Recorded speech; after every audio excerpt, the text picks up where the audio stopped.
आज हम आगे की क्लास स्टार्ट करते हैं। हम लोगों ने लास्ट टाइम क्वेश्चन नंबर 17 तक जो है पूरा कर लिया था। ये आपको उम्मीद करता हूँ अच्छे से समझ भी आ गया होगा। आज हम क्वेश्चन नंबर 18 देखेंगे, जो कि एग्जाम के पॉइंट ऑफ व्यू से बहुत बहुत इम्पोर्टेंट है बेटा। ठीक है, ये क्वेश्चन थोड़ा सा लेंथी भी है और थोड़ा सा कॉम्प्लिकेटेड भी है, इसलिए इसे ध्यान से समझिएगा। ठीक है, तो चलिए स्टार्ट करते हैं। क्वेश्चन क्या है? इफ ए एक मैट्रिक्स दे रखा है 0 माइनस 10 अल्फा अपॉन 2 और दूसरी रो है हमारी 10 अल्फा अपॉन 2 0। ये हमारा मैट्रिक्स दे रखा है and I is the identity matrix. I जो है हमारा आइडेंटिटी मैट्रिक्स है, order of 2। Show that I plus A और I minus A is product of matrix cos alpha sine alpha minus sine alpha and cos alpha. ये हमें proof करना है बेटा। तो सबसे पहले हम क्या करेंगे, सॉल्यूशन में लेफ्ट हैंड साइड ले लेते हैं। ठीक है, लेफ्ट हैंड साइड में बेटा हमें क्या लेना है? आई प्लस ए। आई आपको पता है हम क्या ले लेंगे? 1 0, आइडेंटिटी मैट्रिक्स है तो 1 0 एंड 0 1। ठीक है, प्लस में मैट्रिक्स ए ले लेंगे। मैट्रिक्स ए है बेटा अपना 0 10 alpha upon 2 minus 10 alpha upon 2 और 0। ये है, हमें इन्हें सिंपल क्या करना है? प्लस करना है। तो आप बहुत ही आराम से इनको प्लस कर लेंगे। क्या आ जाएगा? 0 में 1 प्लस करेंगे आपका 1 आएगा और 0 में 10 अल्फा बाई 2, तो ये 10 अल्फा बाई 2 आ जाएगा माइनस 10 अल्फा बाई 2 और 1 में 0 को प्लस करेंगे तो 1। ये अपनी लेफ्ट हैंड साइड आ गई बेटा। ठीक है, नेक्स्ट अब इसके बाद हमें राइट हैंड साइड लेनी है।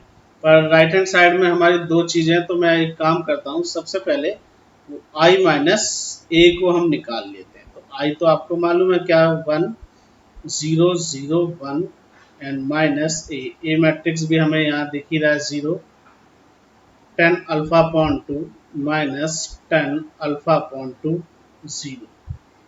ठीक है, इनको हम माइनस करके लिख लेते हैं। मैं यही माइनस करके दिखा देता हूँ। ठीक है, क्या आ जाएगा हमारे पास? चलिए कोई नहीं, यही लिख लेते हैं। क्या आ जाएगा हमारे पास? माइनस करने के बाद 1 में से 0 गया 1 और यहाँ से माइनस करेंगे तो 10 अल्फा अपॉन 2।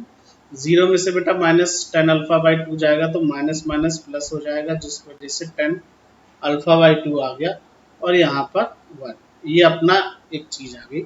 नेक्स्ट अब हमें राइट हैंड साइड की तरफ चलना है। आप बुक में से क्वेश्चन देख लीजिएगा। ठीक है, ऊपर मैंने क्वेश्चन दिखाई रखा था, क्या था? आई माइनस ए।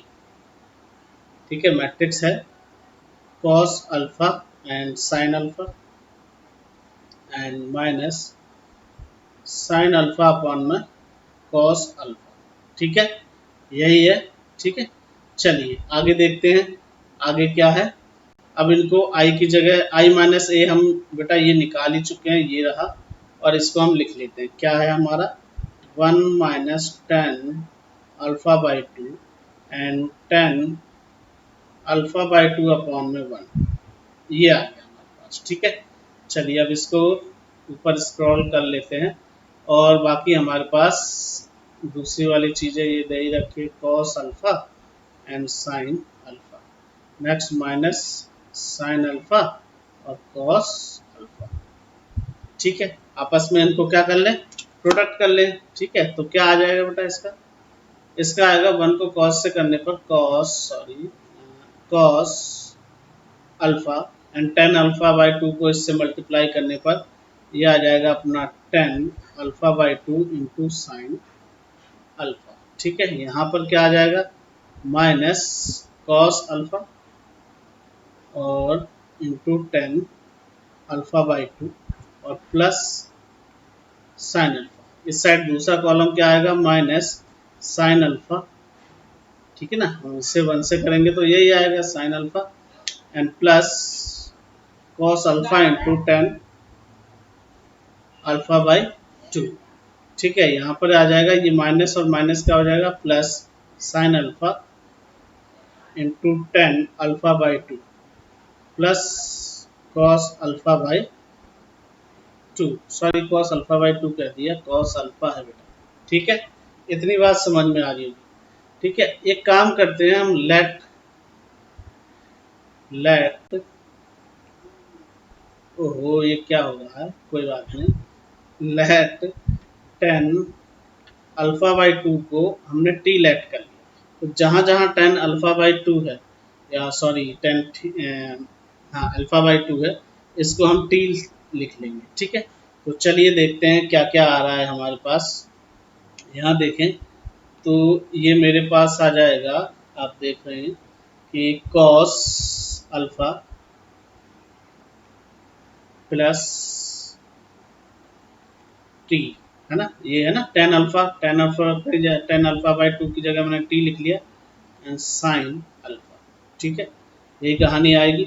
नेक्स्ट इसी तरह जो है नीचे भी आ जाएगा, माइनस कॉस अल्फा इंटू में T and plus sine alpha. यहाँ पर आएगा minus sine alpha plus cos alpha into T, और यहाँ पर क्या आ जाएगा, sine alpha into 10 alpha by 2 को तो हमने क्या लिख लिया है, टी।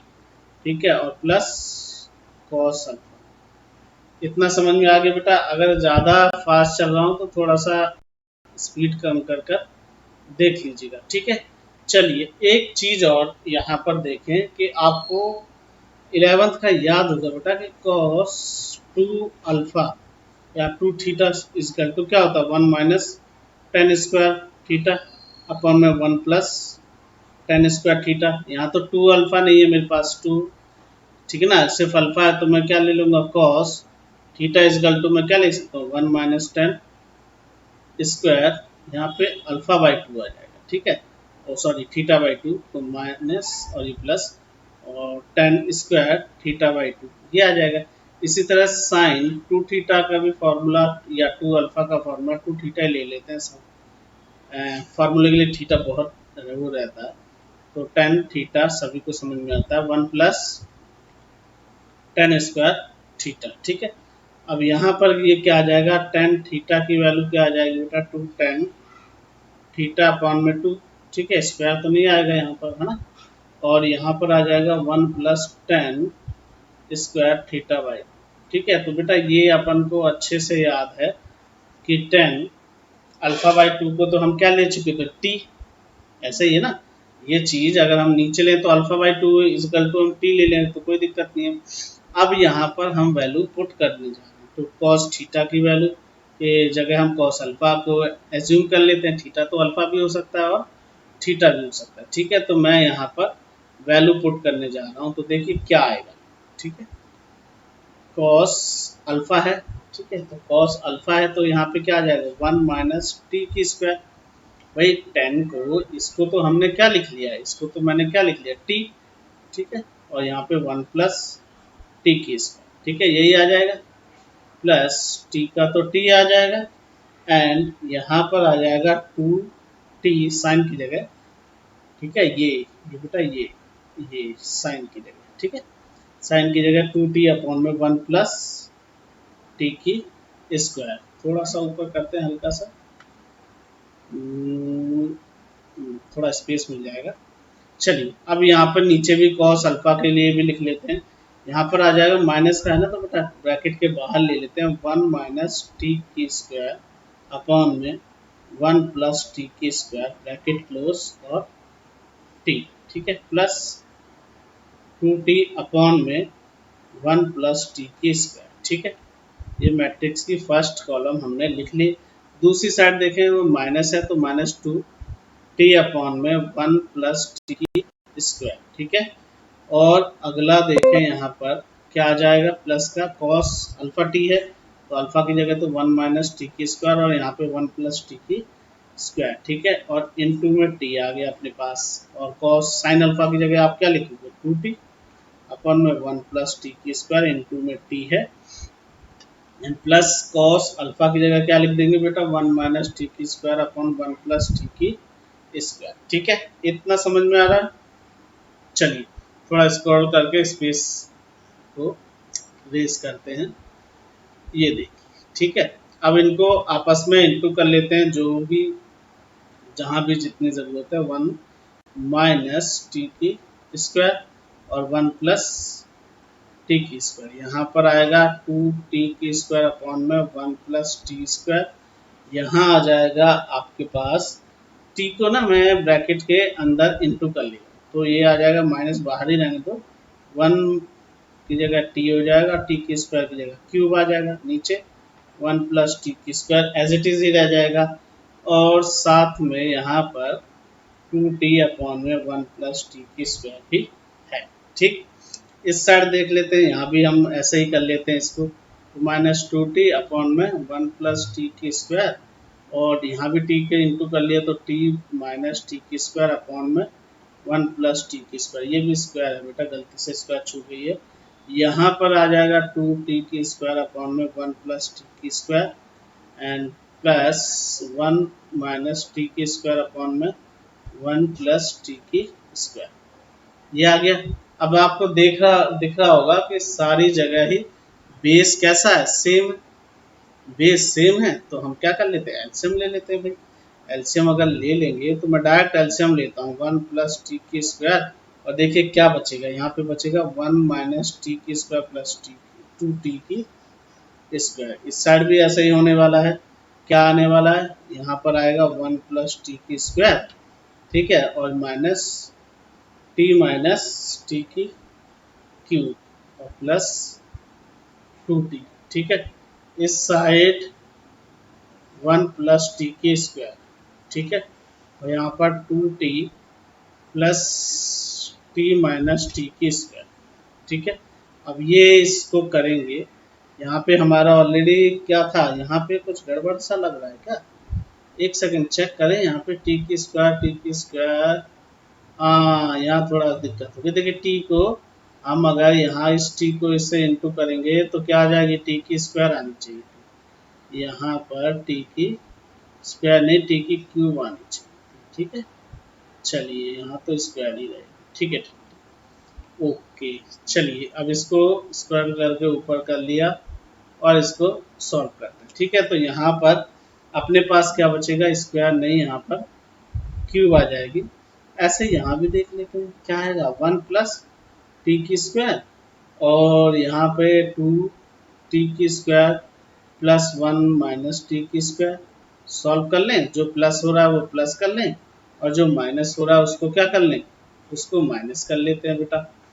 चलिए क्या बचेगा अपने पास, ऊपर बचेगा 1 माइनस, या एक देखें तो ये टी की स्क्वायर जाएगा तो 1 प्लस टी की स्क्वायर अपॉन में 1 प्लस टी की स्क्वायर है ही है। नीचे भी यहाँ पर देखें, ठीक है, नीचे वाला सिस्टम देखेंगे तो क्या हो जाएगा, नीचे वाला सिस्टम भी यहाँ पे बेस में तो क्या है, 1 प्लस टी की स्क्वायर ही है, और ये इसको अगर हम खोलते हैं बाई चांस तो ये आ जाएगा माइनस टी, और ये प्लस टी की क्यूब और प्लस 2t यहाँ पे लिखा हुआ है। यहाँ से इसमें से कर देंगे, t में से t गया तो ये माइनस का t, और यहाँ पे भी माइनस का t की क्यूब अपॉन में 1 प्लस टी स्क्वायर। इस साइड देखा जाए तो 1 प्लस टी की स्क्वायर, और यहाँ पे 2t में से सिंगल t जाएंगे तो टी की स्क्वायर प्लस 1, तो आपको ये दिख ही रहा है, ये और ये तो सिंपल सिंपल कैंसिल हो ही गए हैं, है ना, ठीक है। अब चलिए थोड़ा सा इसको और स्क्वायर करते हैं, मैंने कहा था थोड़ा सा लेंदी तो हो ही जाएगा क्वेश्चन। चलिए लेकिन पेपर के लिए बहुत इजी, ठीक है। 1 आ गया, यहाँ से माइनस करेंगे तो 2t आ जाएगा, और यहाँ पर क्या बचने वाला बेटा, t की क्यूब और प्लस क्या बचेगा, t अपॉन में 1 प्लस टी की स्क्वायर, यहाँ से माइनस का t कॉमन ले लेते हैं, ठीक है। तो क्या बचेगा आपके पास, 1 प्लस टी की स्क्वायर अपॉन में 1 प्लस टी की स्क्वायर, यहाँ पर 1 बचा हुआ है, ये और ये कैंसिल, यहाँ पे t कॉमन ले लेंगे, ठीक है। मैं डायरेक्ट कॉमन ले लूँ, यहाँ पे लिखने के बाद कॉमन ही ले लेते हैं, हाँ, तो t कॉमन ले लिया बेटा, यहाँ पे 1 प्लस टी की स्क्वायर बच जाएगी, और ये भी कैंसिल हो जाएगी, ठीक है। तो हमारे पास क्या बचने वाला है, हमारे पास सिंपल ये बचने वाला है, ऊपर तो 1, नीचे t, यहाँ पर माइनस टी, और यहाँ पर 1। तो आपको t की जगह पता है क्या रखना है, t की जगह हम रखेंगे 10 अल्फा अपॉन 2 माइनस यहाँ भी 10 अल्फा अपॉन 2, और ये 1, ठीक है। चलिए अब आपको याद ही है वो लेफ्ट हैंड साइड भी यही आई थी, तो मैं डायरेक्ट लिख सकता हूँ कि left hand side is equal to right hand side. ठीक है, उम्मीद है आपको समझ में आ गया होगा क्वेश्चन। इनकेस कोई डाउट है तो आप पूछ सकते हैं बेटा। ये हो गया। चलिए अब क्वेश्चन नंबर 19 देख लेते हैं बेटा। क्या लिखा हुआ है? Trust fund has ₹30,000। ठीक है ना, एक फंड है ट्रस्ट के पास 30,000 की, that must be invested in two different types of bonds 5% and 7%। ठीक है, वो दो तरह के बॉन्डों में इन्वेस्ट करता है। एक बॉन्ड जो इंटरेस्ट देता है 7% और एक बॉन्ड देता है 5%। ठीक है, बैंक की तो इच्छा यही होती है कि सारा यहीं पे दे दे, पर उसको दोनों में ही इन्वेस्ट करना। ठीक है, तो चलिए using matrix multiplication determine how divide 30,000 among the two types of bonds if the trust fund must be obtained an annual total interest is 1800। ठीक है ना, तो हमें मतलब 18,000 को बेटा ऐसे डिस्ट्रीब्यूट करना है या ऐसे डिवाइड करना है कि उसका जो इंटरेस्ट हो 5% वाला हो या 7%, दोनों का प्लस कितना हो 18,000। तो चलिए सॉल्यूशन देखते हैं बेटा क्या है। टोटल अमाउंट या टोटल फंड है अपने पास 30,000। ठीक है, let invested in first type of bond. एक तरह के बॉन्ड में इन्वेस्ट करने पर कितना आ रहा है x, and invested in second type of bonds. ठीक है, सेकेंड टाइप के बॉन्ड्स में आप इन्वेस्ट करें तो आपका क्या आएगा? देखिए टोटल 30,000 है ना, इनमें से x माइनस करिए, दूसरा यही हो जाएगा रेट ऑफ इंटरेस्ट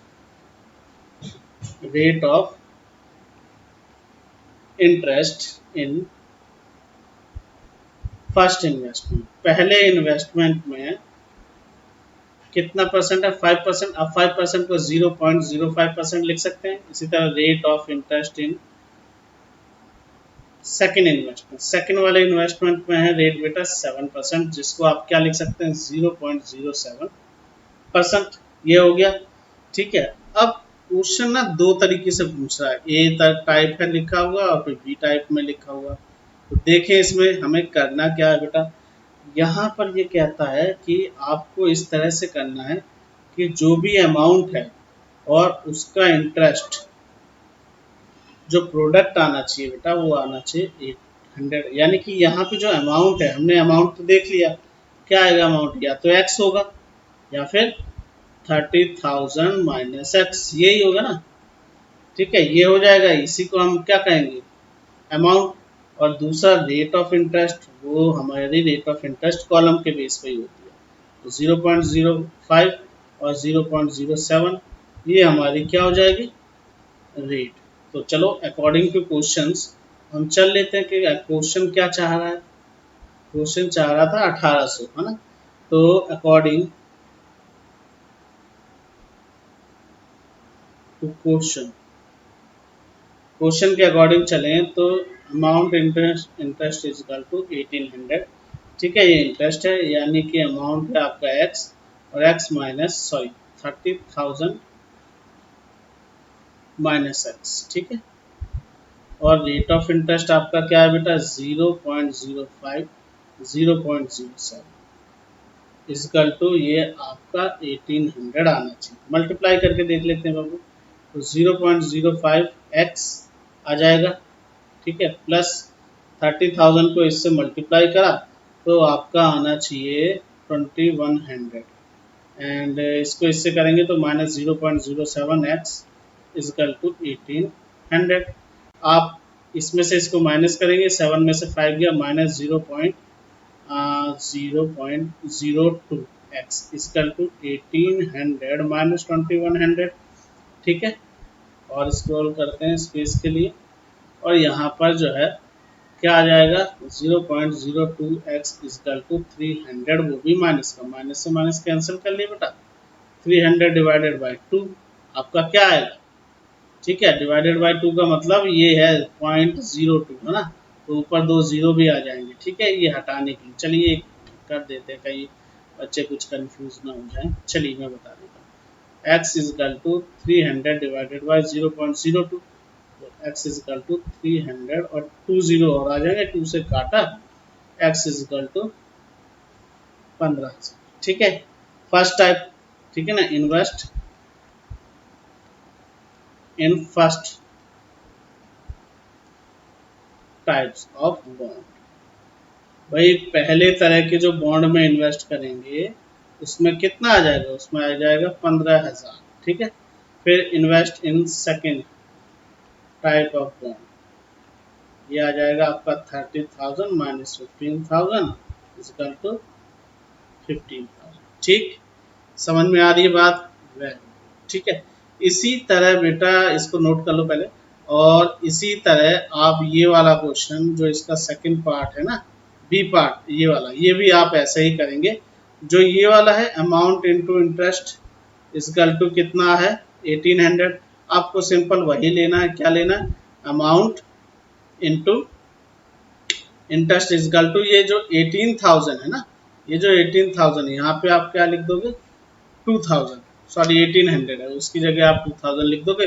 बाकी अमाउंट आपका वही x माइनस 30,000 माइनस एक्स रहेगा, रेट ऑफ इंटरेस्ट भी यही रहनी है। तो ये क्वेश्चन बेटा आप अपने आप खुद करेंगे। चलो ठीक है, चलो अब इसके बाद हम देख लेते हैं क्वेश्चन नंबर अपना 20।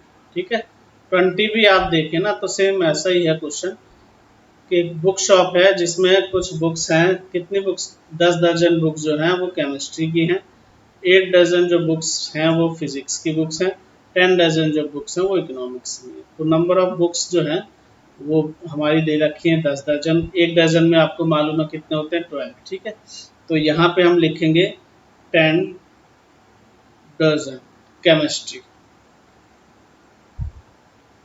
केमिस्ट्री बुक्स है ना 10 दर्जन। ठीक है, और इनका जो सेलिंग प्राइस है बेटा वो दे रखा है केमिस्ट्री वाली बुक का 80। तो आप ना नंबर ऑफ बुक्स ही लिखो सीधा, क्या हो जाएगा 120 बुक्स ऑफ केमिस्ट्री। केमिस्ट्री की बुक्स जो है सेलिंग कर रहे हैं हम 80 से। इसी तरह जो है 8 डजन है कितने किसकी, उसकी है हमारी फिजिक्स की, तो हम दूसरी वाली लिख लेते हैं 96 बुक्स ऑफ फिजिक्स, है ना। कितने की है इसका रेट 60 का। नेक्स्ट 120 बुक्स ऑफ किसकी है, हमारी इकोनॉमिक्स की। इकोनॉमिक्स कितने की है इसका रेट, इसका रेट 40 है। ठीक है, आपको क्या चाहिए बेटा, आपको चाहिए टोटल अमाउंट जो इनका आएगा। तो टोटल अमाउंट के लिए हम क्या करें, पहले इसका प्राइस देख लें। जो P दे रखा है इसको P इंटू आर करके दे दे। P मैंने जो है नंबर ऑफ बुक्स को लेट कर लिया है, 120 है, 96 है और 120 है। ठीक है, और जो रेट है बुक्स के, जो रेट है बेटा मैंने अभी आपको बताया था, रेट जो है कॉलम में आएंगे 80 है, 60 है और 40 है। टोटल अमाउंट कैसे निकलेगा बेटा, total amount is equal to P into R, यही है, सिंपल बिल्कुल।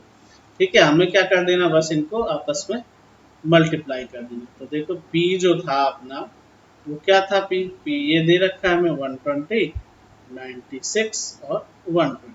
ठीक है, और इसका जो R है वो 80, 60, 40। आपस में इसको इंटू कर लोगे आप, 120 into 80 plus 96 into 60 plus 120 into 40। इसको आप करोगे 9600, 96 5700 समथिंग 48। इनको प्लस कर लेते हैं बेटा हम, ये आएगा प्लस करने पे 9600, चलिए प्लस कर लेते हैं 9600, 5760 एंड 40, ये आ रहा 20,160, ये आपका। ठीक है, चलिए ये भी आपको समझ में आ गया हो, चलो नोट कर लेना इसको। ठीक है, ये हो गया बेटा। अब इसके बाद क्वेश्चन नंबर 21 एंड 22 देख लेते हैं। आप इसको देखो जरा तरीके से, क्या लिखा हुआ क्वेश्चन में, assume x y z and w p are the matrix of order of matrix दे रखा है। तो यहाँ पे यानी कि x का जो ऑर्डर दे रखा है ना वो ये दे रखा है 2 इंटू एन, वाई का जो ऑर्डर दे रखा है वो दे रखा है हमारा k इंटू 3 इस तरह से ऑर्डर दे रखे हैं। तो choose the correct answer in exercise 21 and 22। तो क्वेश्चन 21 देखते हैं। The resolution of n k and p so that py plus wy will be defined, किस तरह से डिफाइन। तो आप सिर्फ पहले py की बात करें। p का देखो बेटा, p का जो ऑर्डर दे रखा है, ये p का ऑर्डर आपका है p इंटू k, है ना। ये जो p है इसका सबसे लास्ट वाला ऑर्डर है। y का ऑर्डर क्या दे रखा है बेटा, y का ऑर्डर है 3 इंटू k। अब हमें पता है कि ये दोनों जो है वो आपस में इंटू हुए हैं, p और k, और p और k आपस में इंटू तभी हो सकते हैं जब इसकी कॉलम और इसकी रो इक्वल हो। तो यानी कि k इज इक्वल टू क्या होगा 3। तो यानी कि k इज इक्वल टू तो 3 होना चाहिए सबसे पहली बात, प्लस क्या बोला हुआ है इसने w और y। तो w का देखें हम, तो w का बेटा इसमें दे रखा है n इंटू 3, और y का तो अभी हमें मालूम है 3 इंटू k। देखो ये और ये तो इक्वल है, यानी कि जब ये आपस में इंटू होंगे बेटा तो इनका जो ऑर्डर आएगा वो n इंटू के आएगा, और जो भी आएगा यहाँ पर भी जो आपस में आता ना वो p इंटू के आता। तो ये दोनों आपस ये p इंटू के और n इंटू के आपस में क्या होने प्लस होने। तो इसका मतलब है ये दोनों आपस में प्लस होने। तो आपको पता होगा कोई भी दो मैट्रिक्स प्लस या माइनस तभी हो सकते हैं जब उन दोनों के ऑर्डर क्या हो सेम। तो यानी कि के तो ये सेम ही है, p और n भी क्या होंगे बेटा सेम होंगे। इसका मतलब p और n इक्वल होंगे। तो ये आपको दिखाई दे रहा होगा ऑप्शन नंबर ए बिल्कुल सही है इसके हिसाब से। चलिए नेक्स्ट क्वेश्चन देखते हैं, क्वेश्चन नंबर 22। इस एक्सरसाइज का लास्ट क्या दे रखा है 7x माइनस 5z। 7 तो 7 ही है, x की बात करते हैं। x हमें क्या दिया हुआ है, x का जो हमारा पहला वाला क्या कहते हैं ऑर्डर है वही लेना है, क्या है 2 इंटू एन। ठीक है 2 इंटू एन, यहाँ पर हम ले लेते हैं 2 इंटू एन। अच्छा ये चीज़ भी ध्यान रखनी है कि n और p जो है दोनों इक्वल है, ठीक है। और माइनस होना है z। अच्छा जी z को भी भूल गए हम, क्या लिखा था z था अपने पास बेटा, z का था 2 इंटू पी। तो z का होगा 2 इंटू पी। अब इसके अकॉर्डिंग ये देखिए, ये तो 2 और 2 तो वो है ही है, उसकी तो कोई बात ही नहीं है, ठीक है। यानी कि और ये इक्वल भी कैसे होगा, ये और ये, यानी कि n ये इसके इक्वल होगा। यहाँ पर हमें दे रखा है n equal to P, question में दे रखा था ना n इजकल टू पी, तो मैं इसको 2 इंटू एन ही रखता हूँ माइनस और 2, और ये p की जगह क्या रख दिया n। तो ये देख रहे हैं आप, हमें क्या बताना था ऑर्डर ऑफ मैट्रिक्स, ये ऑर्डर ऑफ मैट्रिक्स यही है, दोनों आपस में माइनस हो रहे हैं तो सेम होंगे, यानी कि order of matrix 2 into N, जो कि ऑप्शन नंबर बी है। ठीक है, इस तरह से बेटा ये एक्सरसाइज नंबर 3.2 फिनिश हो गई है। नेक्स्ट क्लास में हम न्यू एक्सरसाइज करेंगे। ओके।